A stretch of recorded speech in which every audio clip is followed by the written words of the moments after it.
وَكُلُوا وَاشْرَبُوا، اب سحری کا حکم آ گیا، وَكُلُوا وَاشْرَبُوا حَتَّى يَتَبَيَّنَ لَكُمُ الْخَيْطُ الْأَبْيَضُ مِنَ الْخَيْطِ الْأَسْوَدِ مِنَ الْفَجْرِ، اور کھاتے رہو اور پیتے رہو یہاں تک کہ تمہارے لیے فجر کے وقت کے اعتبار سے سفید ڈوری سیاہ ڈوری سے بالکل علیحدہ ہو جائے۔ اصل میں اس کو بعض صحابہ نے تو سمجھا کہ یہ لغوی معنی اس کے لیے کہ آپ اپنے تکیے میں ایک سفید دھاگا رکھ لیا ایک کالا رکھ لیا، اور دیکھتے رہتے تھے جب یہ سفید اور کالا علیحدہ علیحدہ نظر آنے لگے تو پھر روزے کا رکھنے کا وقت شروع ہو چکا اور اب کھانا پینا بند کر دیا جائے۔ فرمایا گیا یہ مراد نہیں ہے، یہ جب پاؤں پھٹتی ہے تو اس کے اندر ایک سفید سی لکیر جو ہے افق کے اوپر آتی ہے، یہ ہے مراد کہ وہ جو سفید لکیر ہے وہ ظاہر ہو جائے اور وہ رات کے اختتام کا گویا کہ ایک اعلان اور علم بن جائے۔ تو وَكُلُوا وَاشْرَبُوا، اب اس کی جو ہے بڑی تاکید کی گئی، تسحروا فإن فی السحور برکۃ، سحری ضرور کیا کرو، اور یہ در حقیقت برکت کا ذریعہ ہے۔ یہ بھی آپ نے فرمایا ہمارے اور یہود کے روزے کے مابین جو فرق ہے وہ سحری ہے، یہ سحری، کیونکہ روزہ جو ہے وہ فجر سے لے کر اور غروب آفتاب تک ہے، طلوع آفتاب سے نہیں، فجر سے، جبکہ وہ سفیدہ سحر جس کو ہم کہتے ہیں نمودار ہو جائے، طلوع آفتاب کا بھی 1.5 گھنٹے بعد ہوگا کہیں جا کے، لیکن اس وقت جو ہے روزہ شروع، غروب آفتاب پر ختم۔ اس حوالے سے اس سے پہلے کھانا پینا، اور اس میں بھی فرمایا گیا کہ بعض لوگ بہت زیادہ احتیاط کرتے ہیں، وہ صحیح نہیں ہے، اس لیے کہ فجر کے لیے اذان جب دیتے تھے تو اس میں بعض حضرات ذرا جلدی کرتے تھے، حضور نے فرمایا کہ نہیں دیکھو یہ ذرا جلدی کر دیتے ہیں، اگر تم میں سے کسی کے ہاتھ میں پیالہ ہے ابھی وہ کچھ کھا رہا ہے اذان ہو گئی ہے تو وہ اپنا پیالہ پورا کر لے، اس میں بھی تشدد کی ضرورت نہیں، جیسے کہ اس سے پہلے ہم پڑھ چکے یسروا ولا تعسروا یرید اللہ بکم اليسر ولا یرید بکم العسر، اللہ تمہارے ساتھ آسانی چاہتا ہے، سختی نہیں چاہتا۔ تو اسی طرح فرمایا وَكُلُوا وَاشْرَبُوا حَتَّى يَتَبَيَّنَ لَكُمُ الْخَيْطُ الْأَبْيَضُ مِنَ الْخَيْطِ الْأَسْوَدِ مِنَ الْفَجْرِ ثُمَّ أَتِمُّوا الصِّيَامَ إِلَى اللَّيْلِ، پھر اب روزے کو پورا کرو رات تک۔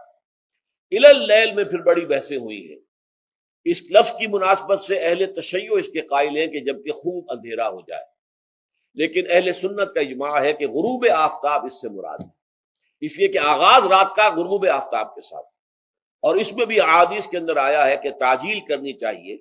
بعض لوگ وہی جو میں نے عرض کیا کہ تقویٰ کے تحت جو ہے جیسے کہ سفر میں بھی روزے رکھتے ہیں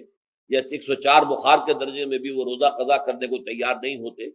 ایسے ہی وہ تاخیر کرتے ہیں اپنے تقوی کے حساب سے، کہیں ایسا نہ ہو، کوئی غلطی نہ ہو جائے، کہیں یہ نہ ہو جائے، کہیں وہ نہ ہو جائے، تو پھر اس کے اندر وہ افطار میں، تو آپ نے فرمایا کہ قوم جو ہے اسی وقت میں صحیح رہے گی جبکہ وہ افطار میں عجلت سے کام، یعنی سحری کے اندر بہت زیادہ جلدی کرنے کی ضرورت نہیں، اگر اذان ہو رہی ہے اس کے دوران بھی اگر کچھ کھا پی رہے ہو تو کھا پی لو، مکمل کر لو۔ اسی طریقے سے افطار کے اندر جو ہے وہ تاخیر کرنے کی ضرورت نہیں، سورج کے غروب کے ساتھ افطار کر لو۔ وَلَا تُبَاشِرُوهُنَّ وَأَنْتُمْ عَاكِفُونَ فِي الْمَسَاجِدِ، ہاں اپنی بیویوں سے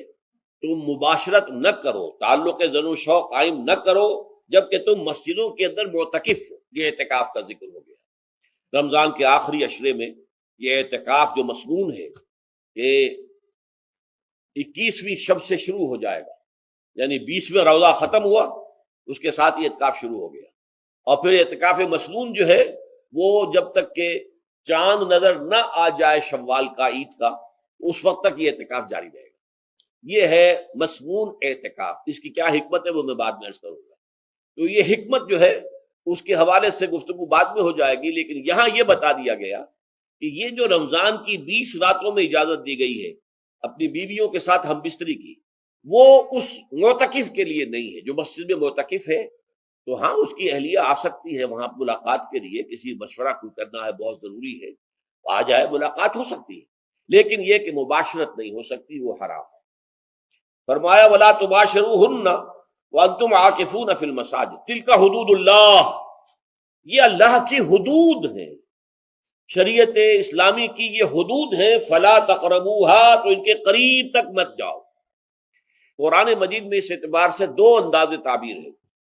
کہ اللہ کی حدود ہے فَلَا تَعْتَدُوهَا، یہ اللہ کی حدود ہے، ان سے تجاوز نہ کرو، اس حد کو پھلانگ نہ جاؤ، اس حد سے آگے نہ گزر جاؤ۔ یہاں ہے تقربوها، اللہ تعالیٰ کی حدود کے قریب تک نہ جاؤ۔ اس کی وجہ ایک حدیث میں بیان کر دی گئی ہے کہ جیسے ہر بادشاہ کی ایک چراگاہ ہوتی ہے، وہ صرف شاہی جو بھی ہیں جانور ہیں ان کے، یا گھوڑے ہیں یا کوئی اور ہیں، ان کے چرنے کے لیے ہے، وہاں پہ کوئی رعایت کا کوئی آدمی اپنی بھیڑ بکریاں وغیرہ نہیں لے جا سکتا۔ وہ حما کہلاتا تھا کہ یہ شاہ کے لیے مخصوص ہے، لکل ملک حمن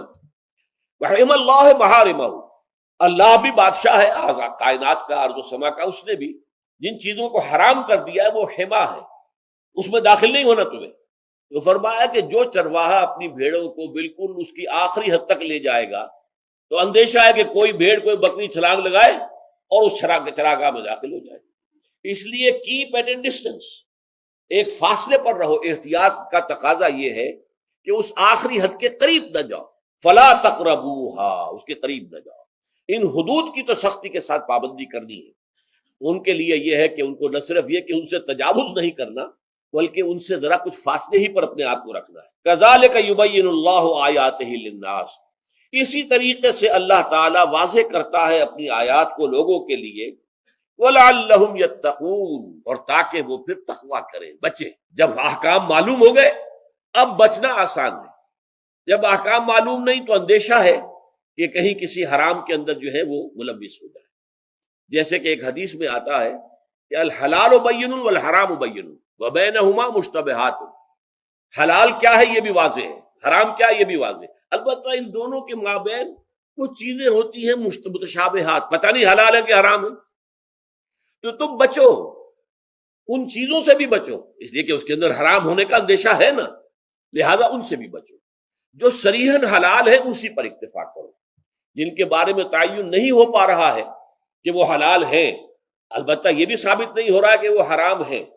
تو ان سے یہ تقویٰ کا تقاضا ہے۔ اگرچہ قانونی اعتبار سے یہ کہا جائے گا کہ وہ مباح ہے، جس شے کی حرمت کا ثبوت ہمیں کتاب اللہ اور سنت رسول سے نہ ملے وہ مباح ہے، لیکن یہ ہے کہ تقویٰ کا تقاضا یہ ہے، قانون کا تقاضا یہ کہ مباح کو آپ اختیار کریں گے تو آپ پر گرفت نہیں ہوگی، اس لیے کہ اس کی حرمت ثابت نہیں ہے، لیکن تقویٰ کا تقاضا یہ ہے